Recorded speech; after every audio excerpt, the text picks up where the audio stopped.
몸이 좀 무거워지는 것 같아서 다이어트를 결심을 했죠. 평생에 한 1000번쯤 할까요? 다이어트 한다라고 하는 결심을. 종종 합니다. 저녁을 먹지 아니하리라. 굳센 결심을 하고 집에 퇴근을 해서 들어갔더니 아내가 칼치구이를 해놓은 거예요. 이야, 이거 피할 수 없는 유혹 아닙니까? 냄새는 얼마나 좋으며 또 먹을 때 얼마나 고소해요. 저는 또 개인적으로 칼치 무지하게 좋아합니다. 그래서 이렇게 타협을 하는 거죠. 오늘만 먹지 뭐. 그러다가 또 실패를 했습니다. 다이어트 정도의 실패도 사실 그렇게 큰 문제는 아니죠. 다음에 또 하면 됩니다. 1000번쯤 할 건데 1001번이 돼도 큰 어려움은 없어요. 하지만 첫사람 하와가 뱀에게 건넨 선악과의 유혹을 첫 번째 사람들이 뿌리쳤다고 하면 인간의 역사는 달라졌을 것입니다.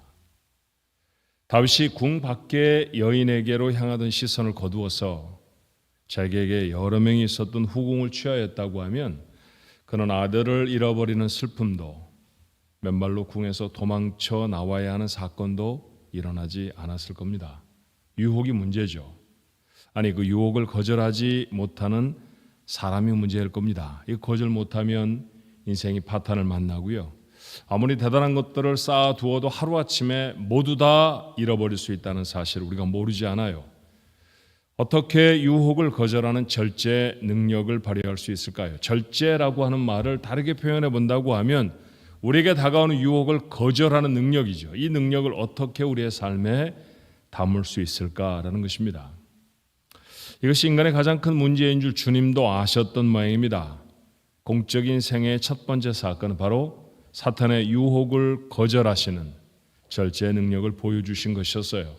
오늘 본문은 주려하셨던 예수님에게 사탄이 가서 돌로 떡을 만들으라 라고 하는 이야기, 그리고 그 유혹을 거절하시는 내용으로 기록되어 있습니다. 본문에 기록되어 있는 떡이라고 하는 말을 영어 성경은 bread, 그러니까 브레드를 정확히 번역하면 떡은 아니죠. 브레드를 보고 떡 그렇게 번역하는 경우는 없잖아요. 빵 그렇게 번역하죠. 그렇죠? 헬라의 원문에 알토스라고 되어 있는 그 말의 번역입니다. 사실 빵이라고 하는 말은요, 우리가 너무 잘 쓰지만 한국말 아닙니다. 알고 계셨나요? 포르투갈어 빠오라는 말에서부터 왔다고 해요. 그래서 유럽의 빵을 표현하는 단어들은 비슷비슷합니다. 프랑스어로는 영어 철자로는 PAIN이라고 쓰고요. 우리하고 똑같은 발음 빵 그렇게 읽습니다. 이탈리아 사람들은 빠네 그렇게 부르고요. 그래서 동료라든지 회사라든지 그런 말을 뜻하는 말을 뭐라고 하죠? 회사를 뭐라고 말합니까? 영어로? 컴퍼니 이렇게 말하잖아요. come이라는 말에 빠네가 붙어 있는 말이에요. 그러면 눈치채시죠? come이라는 말은 함께라는 뜻이고 빠네는 빵이니까 함께 빵 먹는 사람들, 식구라는 뜻의 다름이 아닙니다. 우리가 종종 성도라는 말보다도 우리 중앙가족들, 중앙교회 식구들 그렇게 표현하는 거 좋아하잖아요, 우리. 그러니까 어떻게 보면 컴퍼니네요. 그렇죠? 빵이 이만큼 인생살이에 중요한 것이라는 건 예수님이 당하신 첫 번째 시험, 바로 이 인간의 가장 중요한 문제 빵에 대한 것이었어요. 상황은 예수님이 40일 동안 아무것도 잡수시지 않았을 때 일어납니다. 아마도 공생애를 시작하기 전에 금식하며 간절히 기도하신 것 같습니다. 이런 때 가장 고통스러운 게 뭘까요? 40일 배가 고팠습니다. 밥을 먹지 않았습니다. 그러면 배고픔이 가장 고통스러운 것일 거고 가장 간절한 것은 아마도 음식이 아닐까 생각이 들어요. 자, 이럴 때 주님에게도 음식이 절실할 때 사탄이 주님을 시험합니다. 3절의 말씀이었죠. 마귀가 이르되 내가 만일 하나님의 아들이여든 이 돌들에게 명하여 떡이 되게 하라. 얼마나 솔깃한 유혹인지 모릅니다. 무엇보다도 예수님은 지금 배가 고프시잖아요. 빵이 간절하셨던 예수님에게 빵 만들어라고 했으니 그건 얼마나 솔깃한 유혹이었겠습니까? 자, 그렇게 예수님이 유대 광야의 지천으로 널려져 있던 고만고만한 돌덩어리 그것 중에 몇 개를 취하여 떡으로 만드셨다고 하면, 빵으로 만드셨다고 하면 사람들이 깜짝 놀랄 기적으로 얼마나 많이 놀랐을까요? 그리고 얼마나 많은 사람들이 주님을 따르게 되겠습니까? 그러니 이때쯤은 한번 기적을 발휘해봐 라는 생각이 들 수도 있죠. 그리고 주님은 당연히 하나님의 아들이시고 돌로 떡을 만드시는 것쯤은 예수님에게 사실 아무 것도 아닙니다. 이쯤 보면 기억해야 할 것이 하나 있죠. 사탄은 할 수 없는 것으로 유혹하지 않습니다. 할 수 없는 것에는 유혹을 받지 않습니다. 못하니까요.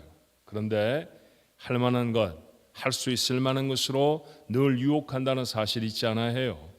내게는 너무도 시급한 것처럼 보이고 그렇게 할 수밖에 없는 핑계를 10가지는 넘게 될 수 있는 것, 그것이 유혹입니다. 끊었던 술, 담배 다시 시작하고 불륜에 빠져버리고 심지어 살인을 하는 사람에게도 물어보면 그럴 수밖에 없는 상황이었다고 모두 다 말합니다. 다 그럴 만한 이유를 그럴듯하게 가지고 있어요. 하지만 예수님은 단호하게 사탄의 유혹을 거절하시죠. 주님은 자신의 능력을 자기를 위해 사용하려고 하지 않으십니다. 돌로 떡을 만드실 수 있는 능력이 있으셨습니다. 능력이 있는데 그 능력을 행하지 않는 것, 할 수 있는데 안 하는 것을 보고 뭐라고 말합니까? 절제라고 말하죠. 그렇다고 하면 주님의 이 절제는 능력의 절제입니다. 예수님에게는 얼마든지 사탄의 유혹대로 돌로 빵을 만드실 능력이 있었지만 사탄의 유혹을 거절할 능력도 갖고 계셨어요. 사탄은 오늘날 우리도 유혹합니다. 당연한 건 아니겠습니까? 예수님을 유혹했던 이 건방진 사탄이 우리라고 내버려 두겠어요? 우리도 늘 사탄의 유혹을 받습니다. 사탄은 우리가 할 수 있는 것으로 유혹합니다. 하지만 아무리 내게 필요한 것처럼 보여도, 내가 아무리 할 수 있는 말처럼 보여도, 내가 아무리 할 수 있는 행동처럼 보여도 사탄이 하라고 하는 대로 해서는 안 됩니다. 그것은 얻는 것이 아니고 잃어버리는 것이며 살 길이 아니고 죽는 길이죠. 그 사실을 자명하게 보여주는 사람이 첫 번째 사람 아담이었습니다. 얼마나 지천으로 많은 먹을 수 있는 다른 과실들이 있었을까요? 그런데 그들은 그 열매 대신 먹지 말라 지정되어진 그 나무의 실과를 먹고 싶었고요. 그걸 먹으면 눈이 밝아질 것 같았고 하나님처럼 될 것 같은 마음을 갖습니다. 얻지 못하고 도리어 가졌던 가장 소중한 것, 생명을 잃어버리게 되지 않나요? 하지 않았어야 했습니다. 할 수 있는 것인데 하지 않는 것, 절제입니다. 유혹은 무엇으로 이기나요? 절제로 이깁니다. 주님은 사탄의 시험을 이렇게 물리치세요. 4절의 말씀이었어요. 예수께서 대답하시되 기록된 바 사람이 떡으로만 살 것이 아니라 하였느니라. 예수의 말씀을 조금 주의 깊게 살펴보아야 할 필요가 있습니다. 어떻게 유혹을 거절하는 절제의 능력을 가질 수 있는가? 주님의 말씀 속에서 비결을 발견할 수 있죠. 자, 이 말씀을 좀 나누어서 생각해 보면 이런 거예요. 사람이 떡으로만 살 것이 아니라, 자, 예수님도 떡이 중요하다는 사실을 아십니다.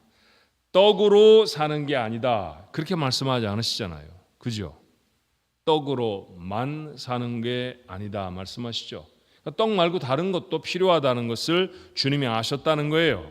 자, 요한복음 6장 말씀에 보면 예수님께로 사람들이 구름처럼 나왔습니다. 그들을 향해서 주님이 가지셨던 마음을, 자, 요한복음은 이렇게 적어요. 요한복음 6장 5절에 예수께서 눈을 들어 큰 무리가 자기에게로 오는 것을 보시고 빌립에게 이르시되 우리가 어디서 떡을 사서 이 사람들을 먹이겠느냐 하셨습니다.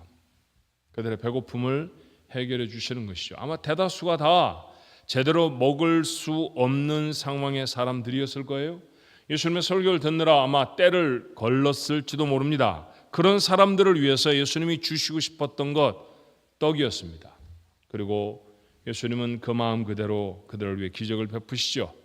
요한복음의 나머지 부분은 여러분이 잘 아는 말씀입니다. 6장 11절로 12절에 예수께서 떡을 가져 축사하신 후 앉은 자들에게 나눠주시고 물고기도 그렇게 그들의 원대로 주시니라. 원하는 대로 주셨습니다.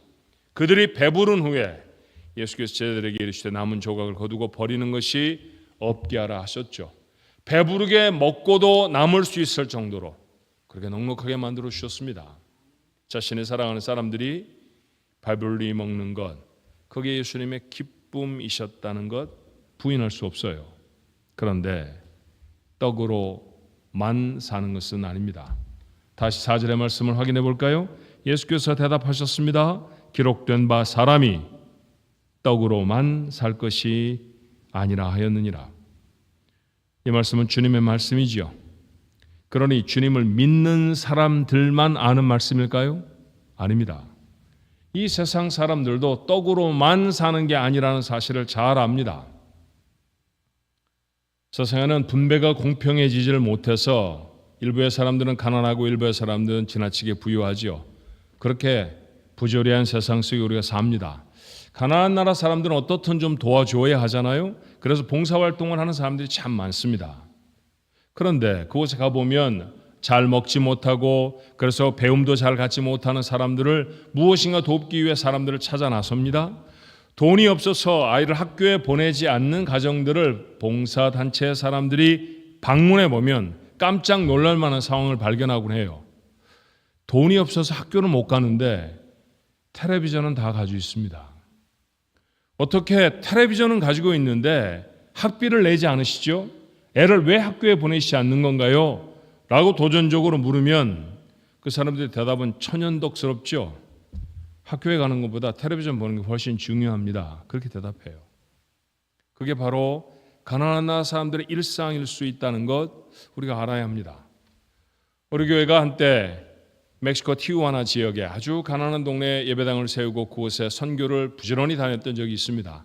지금도 저희 협력해 돕지만 요새는 저희가 가서 사역하는 것은 이제 교회에 맡기고 더 이상 하지 않습니다. 근데 몇 차례고 가서 우리가 확인한 게 하나 있죠. 그 동네에 정말 많은 사람들이 삽니다. 오게 조그만 집들을, 정말 허술한 집들을 짓고 살지요. 벽돌로 지어 시멘트를 바른 집 많지 않습니다. 대부분 다 나무로 얼기설기 만들었고요. 심지어 어떤 집은 두꺼운 종이박스로 벽을 만드는 집도 있습니다. 그 얼마나 살기가 어려운 거예요. 겨우 방 한 칸을 만들어 놓고 비를 피하고 바람을 피하는 곳, 그곳이 그들의 집입니다. 여러분 놀라운 것은요, 그런 모든 집에 전부 다 위성 안테나가 달려 있어요. 거의 빠짐없이 수돗물도 나오지 않고 전기도 겨우겨우 남의 것을 도둑질해서 써야 하는 상황의 사람들인데 접시는 달아놓고 위성방송은 보아야 한다는 것이죠. 들어보셨을 것입니다만 엥겔주스라고 하는 것이 있어요. 독일의 통계학자 엥겔이라고 하는 사람이 주장한 것인데, 엥겔주스라는 것은 내가 쓰는 총 생활비 중에서 음식물 비용이 차지하는 비율, 그걸 말합니다. 내가 버는 돈 중에 얼마를 먹는 데 쓰느냐라고 하는 비율이라는 거죠. 생활 수준이 높으면 높을수록 이 비율은 낮아집니다. 그러니까 돈을 많이 벌면, 그리고 조금 수준 있게 살면 먹는데 돈 많이 안 쓴다, 그런 얘기죠. 그리고 반대로 생활 수준이 낮으면 이것저것 세상의 즐거운 일들 할 수 없는 사람에게는 벌어들이는 돈의 대다수를 먹는 것에 써야 해요. 선진국은 엥겔주스가 참 낮고요, 후진국은 엥겔주스가 높습니다. 이 엥겔주스가 높은 사람들, 버는 돈의 대부분을 다 먹는 것으로 사용해야 하는 사람들을 위해서 부자 나라들이 부지런히 돈을 모아서 잘 사는 나라들이 그 나라들을 돕지요. 그래서 쌀도 사주고 밀가루도 사주고 옥수수도 사줍니다. 그렇게 하면 당연히 밀가루 값도 쌀 값도 떨어져요. 그러면 좀 더 잘 먹고 살 수 있잖아요. 좀 넉넉하게 하루에 한때 먹었던 사람들이 이제는 세 때를 먹을 수 있는 음식물을 사게 되지 않겠습니까? 그런데 놀라운 것은요, 결과가 그렇지 않았다는 거죠. 아무리 돈을 많이 주어서 음식물을 살 수 있는 돈들을 충분히 공급해도 그들은 음식물을 사는 대신에 여윳돈으로 다른 것을 삽니다. 무슨 말일까요? 그들에겐 빵보다 중요한 것이 있었다는 것입니다. 그러고 보면 세상을 살아가는 저희들도 그렇게 살아가요. 종종 아주 시니컬하게, 아주 비관적으로 인생을 표현하면 뭐라고 표현하나요? 다 먹고 살자고 하는 일 아니야, 그렇게 말하죠. 인생에서 가장 중요한 일이 먹고 사는 것처럼 생각을 합니다만, 그런데 사실은 우리는 그렇게 살지 않습니다. 집에 쌀이 떨어지는 것보다 심각한 문제는 저희들이 갖고 있는 핸드폰의 배터리가 떨어지는 거 아닌가요? 수많은 현대인들이 TV로, 스마트폰으로, 그리고 게임으로 삽니다. 이걸 가정이 아니라 나라로 확장해 보면 문제는 더 심각해지죠. 정말로 많은 나라가 마약으로, 도박으로, 성으로 삽니다. 어제는 신방을 가느라 샌프란시스코를 나간 적이 있었어요. 오랜만에 나가서 지나가 보는 텐들로인이라고 나요 참. 얼마나 더 심각해졌는지, 얼마나 많은 사람들이 그 아침나절에 약에 취하여서 비틀거리며 거리를 돌아다니는지 정말 가슴이 많이 아팠어요. 그들에게 아무리 햄버거를 공급해 주어도, 그들에게 아무리 생수를 공급해 주어도 그들은 그걸 필요로 하지 않습니다. 혈관에 꼽아야 하는 주사 하나가 더 절실한 사람들이 되어져 버렸죠. 오늘 살아가는 사람들도 빵만으로 살 수 없다는 사실을 이미 잘 압니다. 그렇다고 하면 주님이 이렇게 그래 핸드폰 보면서 살아라, 텔레비전 보면서 살아야지 그렇게 말씀하신 걸까요? 그럴 리는 없습니다. 오늘 예수님이 본문에서 하신 말씀은 신명기 8장의 말씀이에요. 절반밖에 인용하지 않았는데 그 전체의 규절을 담고 있는 본문의 말씀을 읽으면 이래요. 신명기 8장 3절에 너를 낮추시며 너를 줄이게 하시며 또 너도 알지 못하며 내 열조도 알지 못하던 만나를 내게 먹이신 것은, 그 다음에 예수님이 하신 말씀이죠. 사람이 떡으로만 사는 것이 아니요. 이 말씀은 안 하셨는데 원문에는 이 말씀이 들어있어요. 여호와의 입에서 나오는 모든 말씀으로 사는 줄을 내가 알게 하려 하심이니라. 예수님이 아끼고 하지 않으신 말씀은 무엇이었습니까? 사람이 떡으로만 사는 것이 아니라 뭐로 산다는 거예요? 세상의 잡다한 즐거움으로 사는 것이 아니고, 세상에 우리가 빠질 수 있는 유혹에 빠져서 허우적거리며 살아가는 것이 아니라 하나님의 말씀으로 산다는 거죠. 말씀으로 어떻게 사나? 그래 떡 먹어야 사는 거 아니야? 라는 생각이 드시죠? 아닙니다. 사람이 사는 것은 하나님의 말씀이라고 하는 것을 그림처럼 보여주는 사건이 있었죠. 마가복음 5장에는 예수님이 긴급한 요청을 받으시는 내용이 기록되어 있습니다. 근처에 회당장의 딸이 죽어간다는 소식이었어요. 예수님은 서둘러서 회당장의 집으로 걸음을 옮기십니다. 그런데 예기치 않은 방해가 생겼습니다. 12해 동안 혈루증을 앓던 여인이 주님의 옷을 살짝 만진 거죠. 그게 뭐 대수인가 싶지만 예수님은 가시던 길을 멈추시고 기어이 자기 옷을 만지신 여인을 찾아내십니다. 그런 일들을 하느라 제법 시간이 지났겠죠. 그렇다고 하면 동행하던 죽어가는 소녀의 아버지 야이로라고 하는 이름의 회당장의 속은 얼마나 새카맣게 타들어갔을까요? 그렇게 예상보다 걸음이 늦어졌는데 엎불사 집에서 비보가 전해집니다.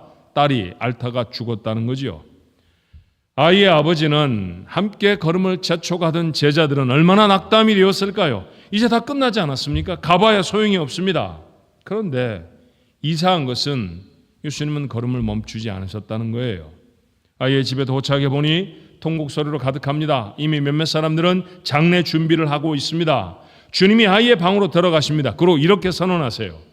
마가복음 5장 41절에 그 아이의 손을 잡고 이르시되 달리다굼 하시니, 번역하면 곧 내가 내게 말하노니 소녀야 일어나라 하십니다.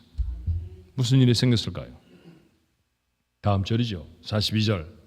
소녀가 곧 일어나서 걸으니 나이가 12살이라 사람들이 곧 크게 놀랐다고 적었습니다. 죽은 아이가 살아났습니다. 죽은 아이를 살린 것은 무엇입니까? 달리다굼이었습니다. 내가 내게 말하노니 소녀야 일어나라 라는 말씀이었죠. 예수님이셨습니다. 그렇습니다. 하나님이신 예수님의 말씀이 아이를 살려냅니다.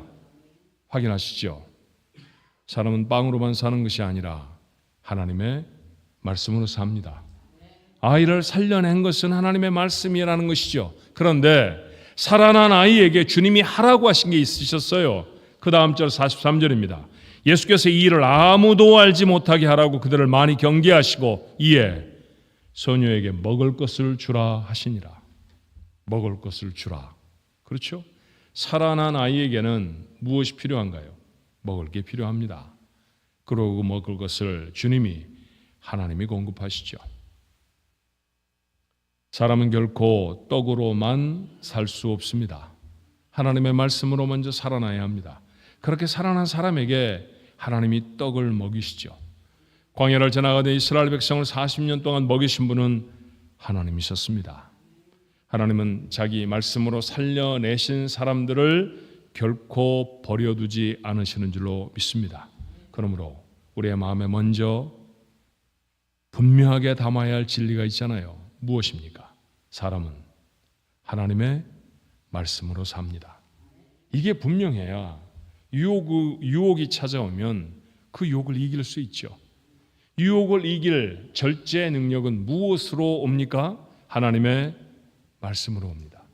말씀이 분명히 담겨져 있는 사람, 그 말씀에 흔들림이 없이 자신의 삶을 맡기는 사람, 그 사람이 유혹을 거절할 절제의 능력을 가져요. 한 가지만 더 생각해 볼까요? 그렇다고 하면 그 사람을 살리는 말씀, 절제의 능력이 되는 말씀을 어떻게 해야 합니까? 자, 이런 말을 한번 생각해 보십시오. 떡을 듣는다, 떡을 본다, 떡을 이해한다. 떡을 본다만 말이 되고 나머지는 말이 잘 안 되죠. 떡을 듣는다, 이게 말이 되나요? 떡을 이해한다. 떡은 그렇게 사용하는 게 아닙니다. 떡은 어떻게 사용하는 건가요? 떡은 먹는 거예요. 떡을 먹는다. 이게 가장 맞는 말이잖아요. 자, 주님은 오늘 당신의 말씀 속에서 떡과 말씀을 평행으로 사용하고 계시지 않습니까? 그렇다고 하면 같은 말을 할 수 있어야 합니다. 하나님의 말씀은 듣는 것, 보는 것, 이해하는 것, 이거 넘어서야 하는 거죠. 하나님의 말씀은 어떻게 해야 하는 겁니까? 하나님의 말씀은 먹어야 하는 것입니다. 무슨 의미일까요? 떡을 먹으면 그 떡은 내 피가 되고 내 살이 되죠. 내가 움직이는 에너지가 됩니다. 말씀도 그래야 합니다. 말씀은 내 바깥에 있는 것이 아니라 내 피가 되고 내 살이 되고 내 행동의 근거가 되어야 하는 것이죠. 교회를 아무리 열심히 다녀도 말씀은 말씀, 나는 나 이렇게 살아가는 삶이라고 하면 살아가는 사람 아닙니다. 유혹이 찾아오면 백발백중 넘어집니다. 그리고 핑계를 산더미처럼 대죠. 그럴 수밖에 없잖아. 내가 뭐 주님인가? 여러분, 이건 핑계가 아니에요. 도망갈 수 있는 곳은 없습니다. 그렇게 살라고 지어낸 사람들이 아니라는 거 아시잖아요. 예배를 마치고 여러분의 삶의 자리로 돌아가면, 아니, 예배를 마치고 삶의 자리까지 갈 곳도 없어요. 예배를 마치고 홀웨이를 건너서 친교실에만 가도 거기 여러분 기다리는 게 있습니다. 유혹이 기다립니다. 화를 낼 만한 유혹이 기다리고요. 그렇죠? 함부로 말하고 싶은 유혹이 기다리고요. 한번 콱 쥐어박아주고 싶은 유혹이 나를 기다립니다. 에헴 하고 내가 다른 사람보다 위에 있는 사람처럼 교만하고 싶은 유혹이 거기 기다리고 있습니다. 어떻게 하시겠습니까? 어떻게 이길 수 있을까요? 예배 잘 드리고 홀웨이 건너가서 그곳에서 유혹에 빠져서 받았던 은혜, 하나님의 사람, 이런 모습 다 잃어버리고 다 쏟아버리고 허로운 마음으로 집에 돌아가 보신 적, 아우 정말 교회 다니는 거 힘들어, 피곤해, 이러며 넋두리를 하며 여러분의 집으로 돌아가신 적은 없습니까? 그게 교회가 아니죠. 그게 예배일 수 없잖아요. 여러분에게 닥쳐오는 유혹과 시험들을 어떻게 이겨야 하겠습니까? 주님은 어떻게 이기셨나요? 주님은 친히 하나님이셨지만 그런데 기록된 말씀으로 이기셨습니다. 우리에게 보이시잖아요. 유혹은 말씀으로 이기는 거야. 그렇죠? 유혹을 이길 수 있는 능력이 절제라고 하면요, 그 절제는 누가 갖는 것일까요? 하나님의 말씀이 자신의 삶의 근거가 되어진 사람이 갖습니다. 말씀을 먹는 사람이죠. 자신의 피돌기가 말씀으로 되어지는 사람이고요. 자신을 살려내는 시간들이 바로 말씀이 되어지는 사람이 그렇게 삽니다. 행동으로 나타나지 않은 말씀은, 다시 말합니다, 말씀을 먹은 게 아니에요. 그러므로 생명이 될 수가 없습니다.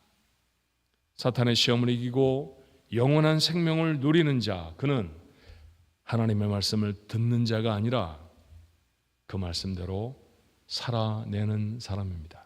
그렇죠? 주일을 지나 여러분에게 또다시 한 주간의 삶이 주어진다고 하면 여러분의 삶의 가장 큰 도전과 가장 큰 과업은 무엇이어야 합니까? 말씀대로 사는 겁니다. 여러분이 살아가기에 적은 말씀들을 가진 사람은 아무도 없어요. 말씀에 가난한 자가 아무도 없다는 거죠.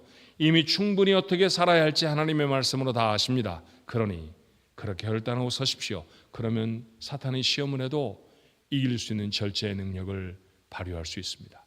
그리고 하나님의 사람으로 스스로 설 수 있는 것이죠. 그렇게 선 자를 하나님은 하나님의 사람이라고 말합니다.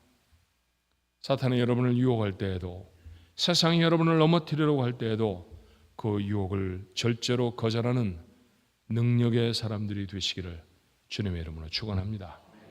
여러분의 한 주간의 삶이 이런 모습이 되기를 간절히 바랍니다.